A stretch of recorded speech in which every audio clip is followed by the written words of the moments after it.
Hello viewers, আসসালামু আলাইকুম। জাকুস কিচেনে আপনাদেরকে স্বাগতম। আশা করি সবাই অনেক বেশি ভালো আছেন। প্রতিদিনের মতো আবারও নতুন একটি রেসিপি নিয়ে আপনাদের সামনে হাজির হলাম। আপনাদের জন্য আজকে নিয়ে এলাম জর্দা পোলাওয়ের রেসিপি। চলুন তাহলে কথা না বাড়িয়ে মূল রেসিপিতে চলে যাই। জর্দা পোলাওয়ের জন্য সবার প্রথমে একটি মিক্সিং বোলে দিয়ে দিব 1 কাপ সুগন্ধি পোলাওয়ের চাল। আপনারা এখানে বাসমতি চালও ইউজ করতে পারেন। এখন নর্মাল তাপমাত্রার পানি দিয়ে খুব ভালো করে ধুয়ে নিব।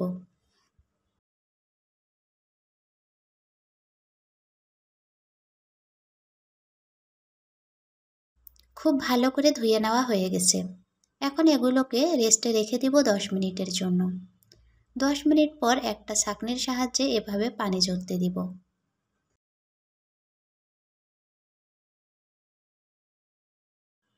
পানি ঝরে গেলে একটি কড়াইয়ে দিয়ে দিব পর্যাপ্ত পরিমাণে পানি। আপনারাও চেষ্টা করবেন পানিটা তুলনামূলকভাবে একটু বেশি দেওয়ার জন্য, কারণ বেশি পানিতে যদি চালটা সিদ্ধ করে নেওয়া হয় তাহলে এটা আরও অনেকটাই ঝরঝরে হবে। এখন এখানে অ্যাড করব 2 টুকরো তেজপাতা, 2 টুকরো দারচিনি, 2টা সাদা এলাচ,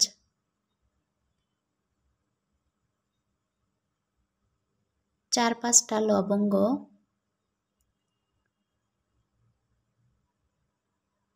এবং দিয়ে দিব হাফ চামচ জর্দার রং। এখন এগুলোকে খুব ভালো করে মিশিয়ে নেব। আপনারা যদি আরও একটু ডিপ কালার পছন্দ করেন তাহলে আর একটু জর্দার রংটা বাড়াই দিবেন। অপেক্ষা করব বলক না আসা পর্যন্ত। পানিতে বলক চলে আসছে। এখন এখানে দিয়ে দিব ধুয়ে রাখা চাল। চালগুলো দেওয়ার সাথে সাথেই এভাবে একটু নেড়ে দিব, তা না হলে চালগুলো একটার সাথে আরেকটা লেগে যেতে পারে। এখন চালগুলো বয়েল করে নেব 7 থেকে 8 মিনিট। প্রায় 8 মিনিট পর এখন আমি চেক করব চালটা সিদ্ধ হয়েছে কিনা। চালটা 90% সিদ্ধ হয়ে গেছে। চালটা যদি এভাবে চাপ দেওয়া হয় তাহলে দেখা যাবে চালটা নরম হয়ে গেছে এবং ভিতরে সামান্য একটু শাঁস আছে। এখন এগুলোকে একটা ছাঁকনির উপরে ঢেলে পানি ঝরতে দিব। ছাঁকনির উপরে ঢেলে নেওয়ার পর এভাবে একটু করে নেড়ে দিব, তা না হলে নিচের রাইসগুলো গরমে আরও অনেকটাই সিদ্ধ হয়ে যাবে। এবং এভাবে নেড়ে দেওয়ার ফলে খুব তাড়াতাড়ি নর্মাল তাপমাত্রায় চলে আসবে। আমি যে মশলাগুলো দিয়েছিলাম সেগুলোকেও এভাবে উঠাই ফেলব। নর্মাল তাপমাত্রায় চলে আসলে একটি কড়াইয়ে দিয়ে দিব 3 টেবিল চামচ সয়াবিন তেল। আপনারা এখানে তেলের পরিবর্তে ঘিউ ইউজ করতে পারেন। তেলগুলো দেওয়ার পর এখানে অ্যাড করব কাজু বাদাম এবং কিশমিশ। এখন চুলার হিটটাকে একদম লো করে দিয়ে এগুলোকেও ভেজে নিব 1 মিনিটের মতো।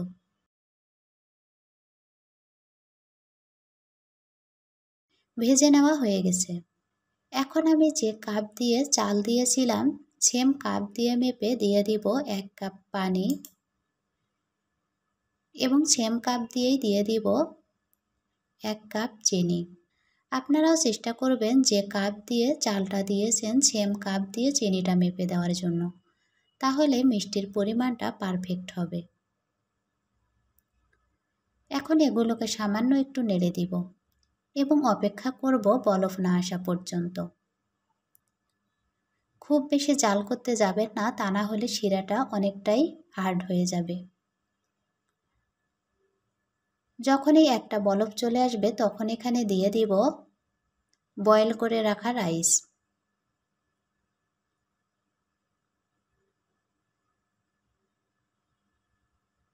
রাইসটা দেওয়ার পর চুলার হিটটাকে মিডিয়ামে রেখে এগুলোকে জাল করে নেব যতক্ষণ না পানিগুলো শুকিয়ে আসছে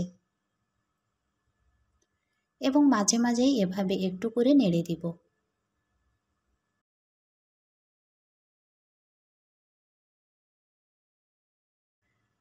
পানিগুলো শুকিয়ে গেছে। এখন এখানে অ্যাড করব 1 চামচ ঘি। ঘিটা দেওয়ার পর আবারও একটু মিশাই দিব।